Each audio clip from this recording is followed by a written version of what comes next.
বাংলাদেশের রাজনীতিতে সবচেয়ে আলোচিত নামগুলোর একটি তারেক রহমান, দলের শীর্ষ নেতা। কিন্তু দীর্ঘদিন ধরে রয়েছেন বিদেশে।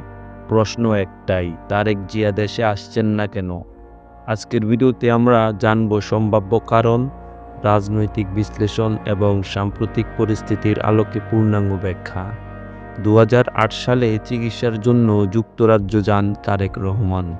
এরপর থেকে তিনি আর দেশে ফেরেননি। দীর্ঘ সময় ধরে লন্ডন থেকে তিনি বিএনপির কার্যক্রম পরিচালনা করছেন।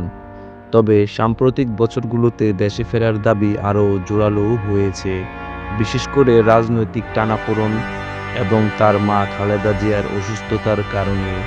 তারেক রহমান দেশে না ফেরার প্রধান কারণ হিসেবে সামনে এসেছেন তার মায়ের চিকিৎসা। খালেদা জিয়া দীর্ঘদিন ধরে মারাত্মক অসুস্থ। উন্নত চিকিৎসার জন্য বিদেশে নেয়ার প্রয়োজনীয়তা বারবার উঠে এসেছে। তারেকের উপদেষ্টা মাহাদি আমিন জানান, এই মুহূর্তে দেশে ফিরলে তার নিরাপত্তা, রাজনৈতিক পরিস্থিতি এবং মাকে বিদেশে নেয়ার সমন্বয় জটিল হয়ে যাবে। অর্থাৎ তারেক রহমান মনে করছেন তার দেশে ফেরা এখন তার মায়ের চিকিৎসা ও নিরাপত্তার পথে বাধা হয়ে দাঁড়াতে পারে। আরেকটি বড় কারণ হলো আইনি জটিলতা। বাংলাদেশে তারেক রহমানের নামে বিভিন্ন মামলা রয়েছে। দেশে ফিরলে সঙ্গে সঙ্গে গ্রেপ্তার এমন সম্ভাবনা নিয়ে নেতৃত্ব শ্রেণীর মধ্যে আলোচনাও রয়েছে। এছাড়া সমর্থকদের ভিড়, নিরাপত্তাহীনতা এবং রাজনৈতিক অস্থিরতার ঝুঁকি সব মিলিয়ে দেশে ফেরা আরও কঠিন হয়ে দাঁড়িয়েছে।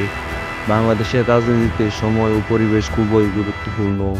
অনেক পর্যবেক্ষক মনে করেন তারেক রহমান বর্তমানে লন্ডনে থেকে যেভাবে গ্লোবাল নেটওয়ার্ক ও দলের কৌশল পরিচালনা করছেন তা দলের জন্য সুবিধাজনক।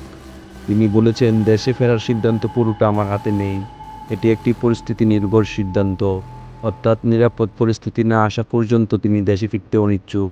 আন্তর্জাতিক অনেক সংবাদ মাধ্যমে বিশ্লেষণে বলা হয়েছে, বাংলাদেশের রাজনৈতিক পরিস্থিতি জটিল। এই মুহূর্তে তারেক রহমান দেশে ফিরলে দল ও নিজের জন্য তা কৌশলগতভাবে লাভজনক নাও হতে পারে। তাছাড়া লন্ডনে থেকে তিনি বিদেশি কূটনৈতিক মহলের সঙ্গে যে যোগাযোগ রাখছেন তা দলের জন্য গুরুত্বপূর্ণ ভূমিকা পালন করছে। সাধারণ মানুষ ও বিএনপি সমর্থকদের মনেও একটাই প্রশ্ন, তারেক রহমান কবে দেশে ফিরবেন? তবে বিশেষজ্ঞরা বলছেন, এটি পুরোপুরি নির্ভর করছে দেশের রাজনৈতিক পরিস্থিতি, তারেক রহমানের আইনি অবস্থা এবং খালেদা জিয়ার চিকিৎসার উপর।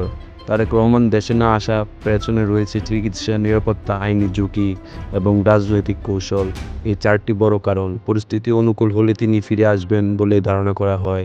ততদিন পর্যন্ত লন্ডন থেকে তিনি রাজনৈতিক কার্যক্রম পরিচালনা করবেন। ধন্যবাদ ভিডিওটি দেখার জন্য। পরবর্তী ভিডিওতে আবার দেখা হবে।